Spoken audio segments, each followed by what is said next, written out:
அனைவருக்குமே வணக்கம். சற்று முன் கிடைத்திருக்கக்கூடிய ஒரு மிக மிக முக்கியமான செய்தி ஒன்று வெளியாகியுள்ளது.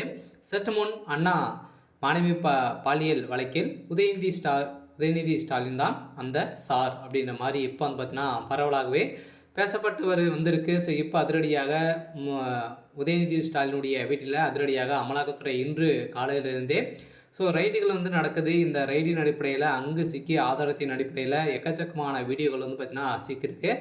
இதன் அடிப்படையில் தான் அதிரடியாக ஏற்கனவே அண்ணா பல்கலைக்கழகத்தில் நடந்த பாலியல் தொந்தரவின் அடிப்படையில் குற்றவாளியாக கைது செய்யப்பட்ட ஞானசேகர் அவர்களுடைய வீட்டிலும் அதே மாதிரி திமுக சேர்ந்த முக்கிய பிரமுகர்கள் வீட்டிலும் ரைடுகள் நடந்தது. இந்த ரைடின் அடிப்படையில் ஞானசேகர் அவர்கள் கொடுத்த வாக்குமூலத்தின் அடிப்படையில் சதுரடியாக அவர் குற்றத்தை ஒட்டுக்கு இப்போ பார்த்தீங்கன்னா அவர் ஜெயிலில் தான் திகார் சிறையில் இருக்கார். இருந்தாலுமே இதற்கு முக்கிய புள்ளியாக இருந்தவர் தான் உதயநிதி ஸ்டாலின். உதயநிதி ஸ்டாலினுடைய மகனும் பார்த்தீங்கன்னா வசமாக பாலியல் வழக்கில் சிக்கியிருந்தாங்க. மீண்டும் பார்த்தீங்கன்னா திமுகவில் காமாவெறி கூடர்கள் பார்த்தீங்கன்னா நிறைய பேர் இருந்திருக்கக்கூடிய நிலையில் இப்போ திமுகவுடைய தலைமையகத்துக்கு ஒரு மிகப்பெரிய ஐடியாக தான் வந்திருக்கு. இதை பற்றி இந்த வீடியோவில் நம்ம முழுமையாக பார்க்கலாம். அதுக்கு முன்னாடி நம்ம சேனலுக்கு இப்போ தான் நீங்கள் முதல் முறையாக வந்திருக்கீங்க அப்படின்னா மறக்காமல் நம்முடைய சேனலை சப்ஸ்கிரைப் பண்ணி சப்போர்ட் பண்ணுங்கள். வாங்க வீடியோக்குள்ளே போகலாம்.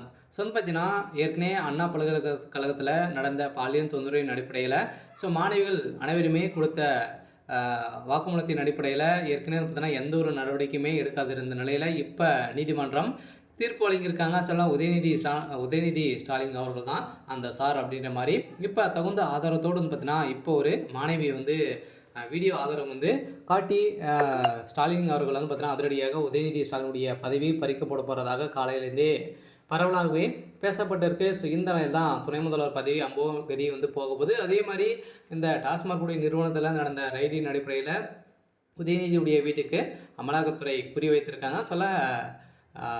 டாஸ்மார்க்குடைய மேல் இயக்குனர் அவருடைய வீட்டில் நடந்த ரைடின் அடிப்படையில் உதயநிதி ஸ்டாலின் அவர்களுடைய வீட்டில் கை வைக்கக்கூடிய நிலைக்கு தான் அந்த ரைடுகள் நடக்குது அப்படின்ற மாதிரி இப்போ வெளியாகி இருந்திருந்தாலுமே இப்போ இந்த மாணவி பாலியல் வழக்கில் உதயநிதி ஸ்டாலின் அவர்கள் வசமாக சிக்கியிருக்காரு. ஏற்கனவே பார்த்தீங்கன்னா நிறைய வீடியோக்கள் வெளியானது அப்படின்ற மாதிரி திமுக ஆளுங்கட்சியாக இருக்கக்கூடிய நிலையில் பவர்களை பயன்படுத்தி அனைத்துமே பார்த்தீங்கன்னா உதயநிதி ஸ்டாலின் அவர்கள் தப்பிக்கக்கூடிய நிலை உருவாகியிருந்தது.